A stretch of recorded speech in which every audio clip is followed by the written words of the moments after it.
So good evening pa rin mga kababayan, ma'am sir. This is Jam, the Filipino channel, ang inyo pong lingkod. So today is November 25, 2025. At tayo ngayon ay papunta. Naku po. Diyan yan sa may UN Garden Condominium sa may Festival Street, Barangay 677, Paco, Manila. At dadalhin po natin sa may PGH sa Taft Avenue sa may Ermita, Manila po yan. Yan, so magbabalik po tayo mamaya konti po pag nakuha na po natin sila. Disclaimer lang pong content po natin ay kalsada at hindi ang passenger. Kaya naman, sakali man po na may marinig kayo, mga pangalan ng lugar, pangalan ng tao, pangalan ng organisasyon sa government o private man yan, ay wala pong kinalaman ng channel na ito. At wala pong pinapatungkulan. Lahat po ng pinag-uusapan dito ay pawang dito lamang po yan sa loob. At wala pong pinapatungkulan sa labas. Okay po, magbabalik po tayo mamaya konti pag nakuha na po natin sila. At samantala, makinig tayo ng mga nagbabagang balita at mga talakayan habang tayo papunta dun sa ating pick-up area. Ang layo ng pick-up natin, durami lang ito. No choice tayo.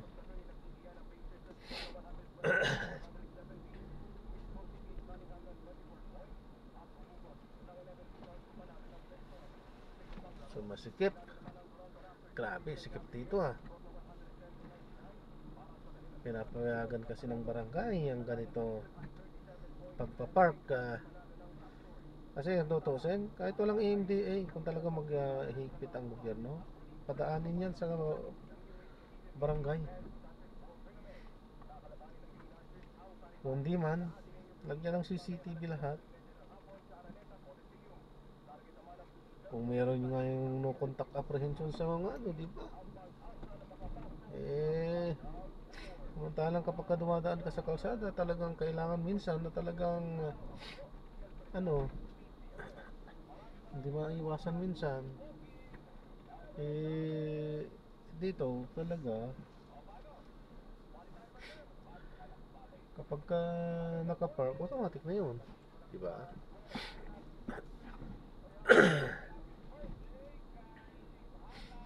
Yan.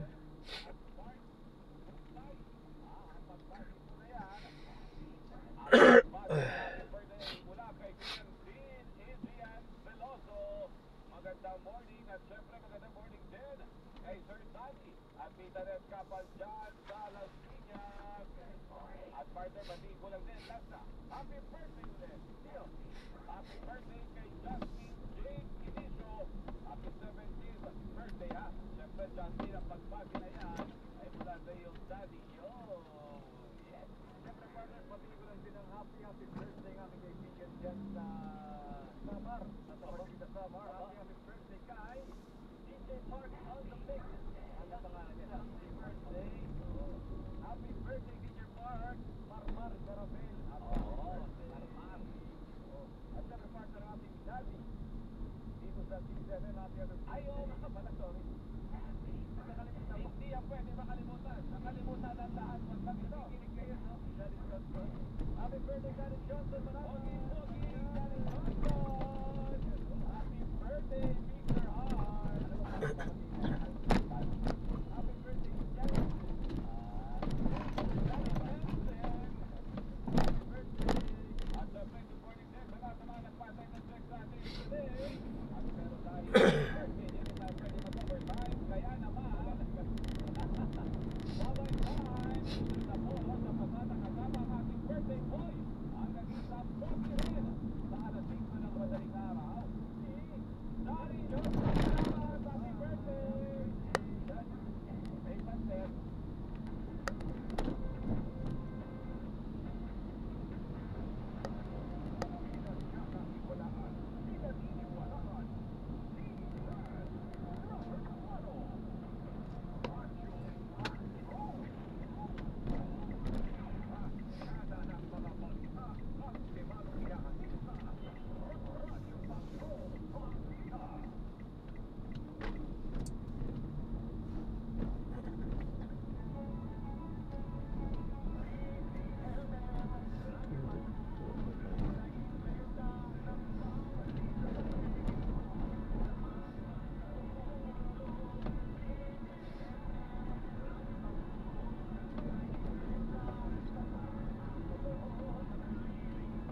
Benta DZMM Teleradyo. Unang sa balita, unang sa public service.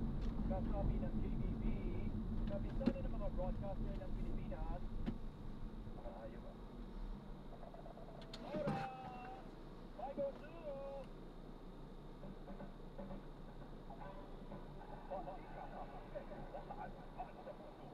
May nagbabantay, nagmamatiyag, rumurenda, pumapasada. Walang akrapak sa pagbabalita, walang preno sa paglilingkod. Iyahatid ng nagbabalitan dali. Johnson, anong kwento mo? Johnson na naman ang mga balitang Ay, Diyos ko. nasa front ka lang tayo na yan. Nasa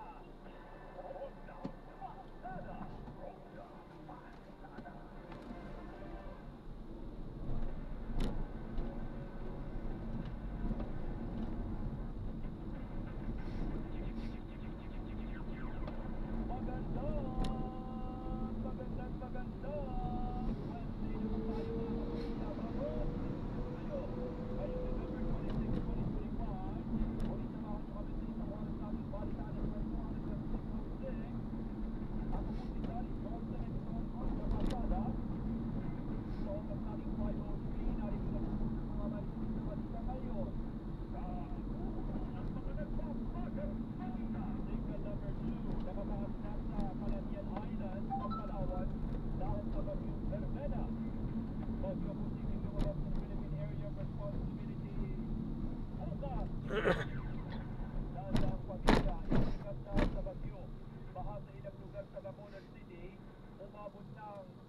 Pasada.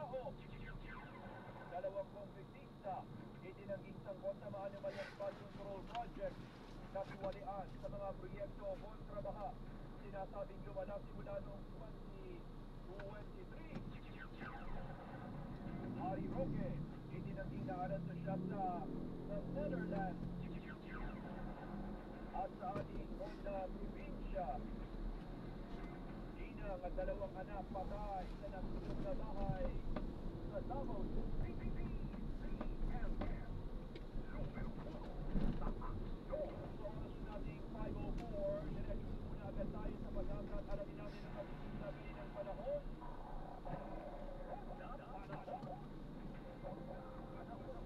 Alamin natin ang latest sa bagyong Verdena at tayo may magiging mas maulan ngayong araw na ito ng Miyerkules. Mula kay Tito Alzar Aurelio ng Pag-asa, ang detalye Tito Alzar. Magandang morning.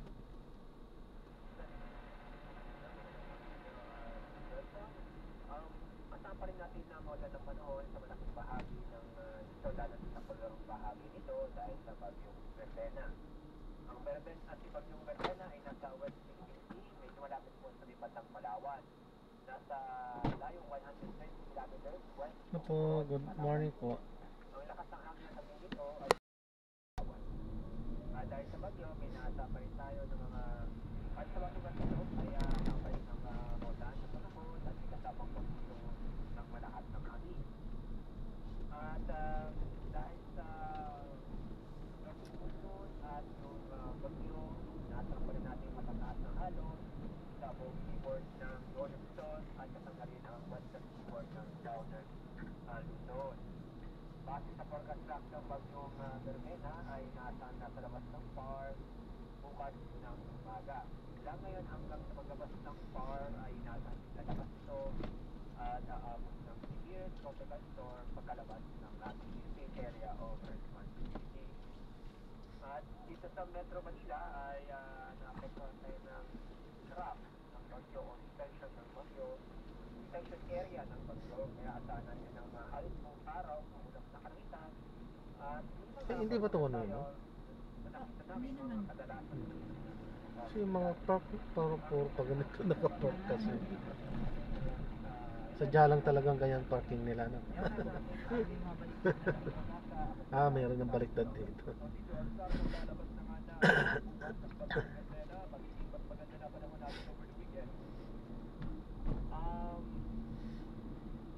Iba, dahil meron pang shear line, may maulan pa rin itong bumibigay na maulan pa ang shear line doon sa bandang eastern section ng northern. Ano naman ito ng bagyo natin for the month of November, no? hopefully po ay lahat ng bagyo ngayong buwan. Pero kalimitan sa mga buwan ng Disyembre, meron pa rin umahapon, pumapasok ng mga bagyo. Ako, meron pa rin. Isa o dalawang bagyong pumapasok. Nabubuong bagyo sa buwan ng Dito sa maraming salamat and magandang morning. salamat. Thank you. Dito sa Aurelio ng Pag-asa.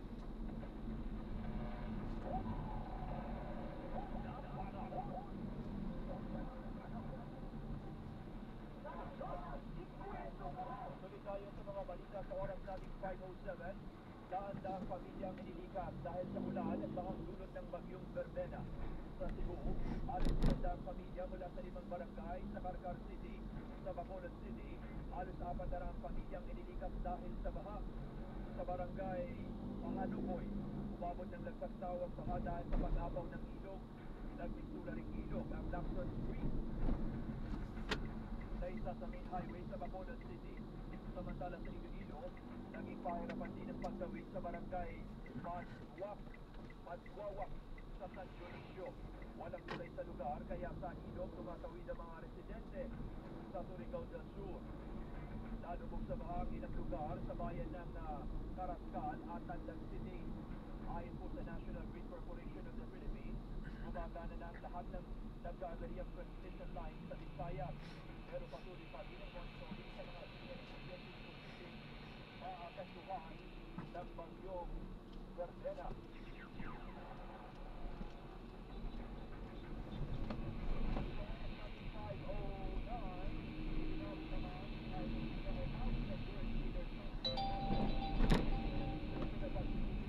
Sa national budget ay kalimang bilyong pesos.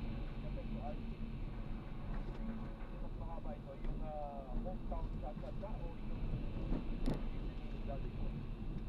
ayun hometown.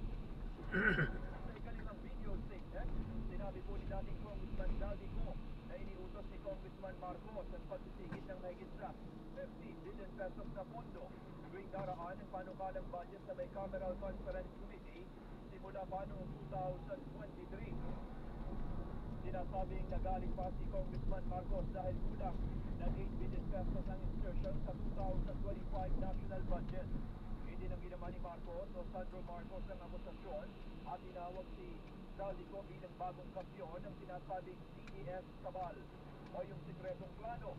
Niniwala ang kongresistang may kasunduang nakuha si Zaldico sa mga makikinabang sakaling mapatansik ang administrasyong Marcos. Itinanggi ng Department of Information and Communications Technology o DICT na may insertion o isiningit na budget ng kagawaran ngayong taon.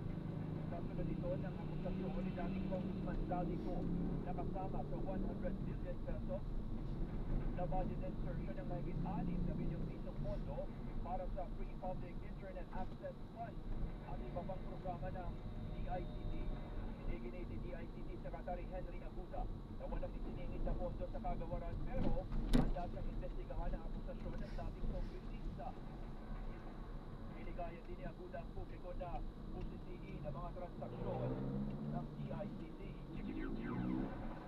Ipinababayan na ng Department of Justice sa Office of the Ombudsman ng investigasyon sa pagkakadawit ni Undersecretary Jose Cadiz sa sinasabing anomalya sa budget insertion. Kasunod ito ng akusasyon ni dating Congressman Zaldico na inutusan siyang ibigay kay Cadiz ang sinasabing kickback para kay Pangulong Bongbong Marcos. Si Cadiz ay dating staff ni Pangulong Marcos noong nakaupo pang senador. Aminado si Acting Justice Secretary Frederick Vida na walang jurisdiksyon ang kagawaran para investigahan si Cadiz at sakop ito ng jurisdiksyon ng Ombudsman. Iginit naman ni Vida na hindi maapektuhan ang akusasyon sa flood control project. Wala pang inilalabas na pahayag si Cadiz na nakabakasyon simula noong November 21. Sir, pwede po doon tayo sa pa-ER. Malikot po. Umarap na sa pagdinig ng Independent Commission Ayun for na. Infrastructure. Ako naman din mahirapan ng lumabas. Sige po. Dito kasi pero sige po ma'am. Kakaura po kayo lalabas. Oh, wala na kasi hindi pwedeng bumalik kasi dito. Sige po, ayos lang po. Na sinasabing o sa sinasabing maanomalyang flood control project na nanatiling closed door ang pagdinig matapos pagbigyan ng hiling na executive session ng dalawang kongresista. Bago magsimula ang pagdinig, naging emosyonal si Atayde nang itinanggi o ilaki ang sinasabing pagtanggap ng kickback ng kanyang ama. Iginitin po ng kongresista na itinulong ng DPWH ang lahat ng flood control project sa unang distrito ng Quezon City. Ayon kay Atayde, handa ring humarap sa pagdinig ang kanyang amang si Arturo Atayde. Nilinaw po naman ni Congressman Asisio na humiling siya ng executive session para maiwasan ang judgment o trial by publicity. Aminado rin si Asisio na kasama na niya ang mag-asawang Bisaya noong 2024. Nakita daw sa isang event, pero hindi nang itong may kinalaman sa anomalya. Ngayong araw, inaasang harap sa Independent Commission sina Quezon Representative Reynante Doon po Arrogancia. kasi sa 7, nilikot po talaga tayo pa-exit po. Pero umilig din na executive session ng dalawa kaya walang inaasahang live streaming ng pagdinig. Sa ilalim ng patakaran ng ITI, maaaring magsagawa ng executive session base sa hiling ng ahensya ng pamahalaan, ng testigo o ng kanilang resource person. Di dapat pala ma'am ang binubok mo yung dyan sa... Hindi po kaya ng grab eh. Nagtatry po akong doon mismo sa dietary po. Ang parang malapit po Fauna. Tapos wala naman pong pasukan sa Fauna. Kasi po sa iba ma'am, ang book niya po kasi doon lang sa ano. Sa lobby. Sa labi po. Sa iba hindi na po talaga yung hindi diretso yan. Okay po, sorry. Thank you. Kaugnay ng sinasabing pag standard na 289 million pesos na road dike project sa mag-asawang Tubig River sa bayan ng Nauhan. Ayon sa EFA, handa ang embahada ng Pilipinas sa New York, New Zealand at sa Jordan. Lalo na po kung ano, halimbawa, kasi minsan na may akyat baba po kami. Halimbawa pagbaba nyo mayroong sasakay ulit. Ay hindi talaga ngayon sa hatid dito kasi andun yung ba Doon po. sasakay. Kasi kung ihatid pa ulit, ihatid namin kayo dito. Ang layo ng ikot na naman ulit namin yan. Eh napaka-traffic pa sa umaga. Sa ano, araw. Eh wala talaga, hindi na kayo talaga dito.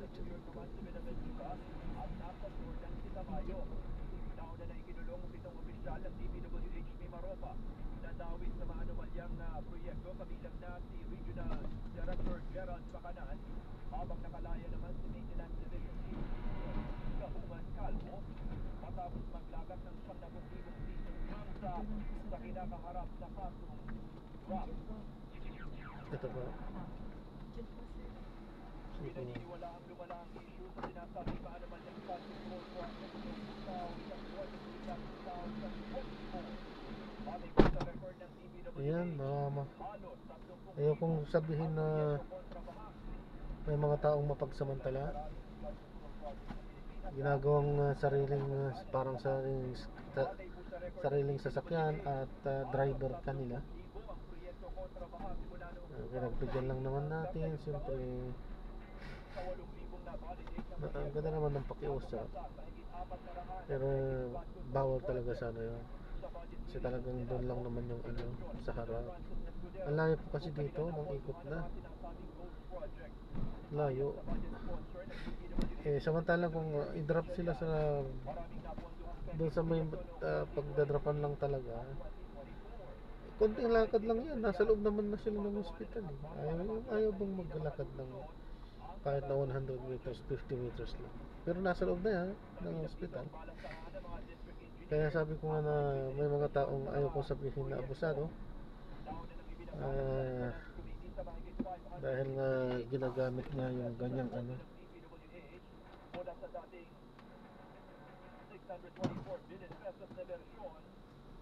ginagamit nila yung ano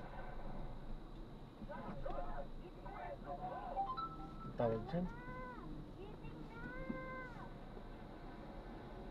basta no comment na lang tayo, ano lang, komentar ko lang po yan kasi syempre dito sa araw dito grabe traffic dito kung ano kasi hindi na kami makakabalik doon, wala na di ba? Paano yung ipipick up namin na iba dahil saan, tapos kapag ka, ano, hindi ka susunod ayaw mong i-ano sila, i-diretso sila, i-rate ka nyan, so napaka unfair di ba? Sila lang mali, sila pang magre-rate di ba?